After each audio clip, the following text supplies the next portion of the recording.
मित्रों, हमारे हिंदू धर्म में महाभारत को पंचम वेदम माना गया है, परंतु फिर भी हम अपने बड़े बुजुर्गों से यही सुनते आए हैं कि महाभारत को घर में नहीं रखना चाहिए और ना ही इसका पाठ करना चाहिए, क्योंकि इससे घर में लड़ाई झगड़े होते हैं।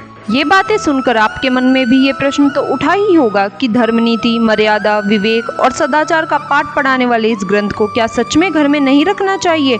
और जब महाभारत के ही अंश श्रीमद् भगवत गीता और विदुर नीति को घर में रखने पर कोई आपत्ति नहीं, तो फिर महाभारत के लिए समाज में ऐसी धारणाओं के पीछे असली कारण क्या है? मित्रों, सीधा सीधा कहें तो वास्तव में महाभारत से जुड़ी ये धारणा एक भ्रम से ज्यादा और कुछ भी नहीं। असल में महाभारत एक महान ग्रंथ है। महाभारत का नाम ही जय काव्य है, जो जय अर्थात विजय प्रदान करने वाला है।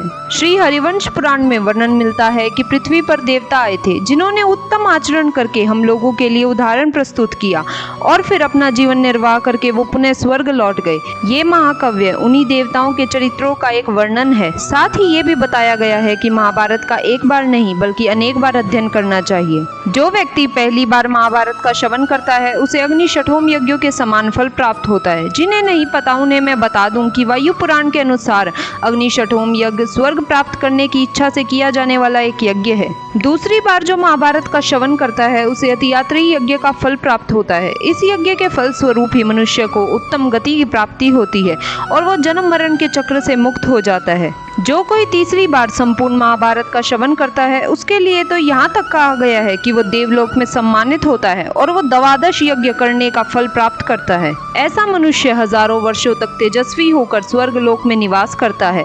चौथे, पारम्य वाजपेयी यज्ञ का फल निहित है, जो कि कुंभ स्नान से प्राप्त होने वाले पुण्य के समान पुण्यदायी होता है।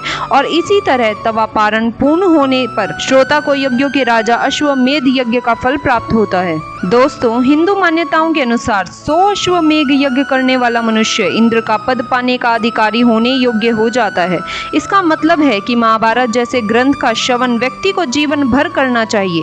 महाभारत एवं रामायण जैसे ग्रंथों का अध्ययन निरंतर करते रहना एक धार्मिक मनुष्य के लिए उत्तम बताया गया है।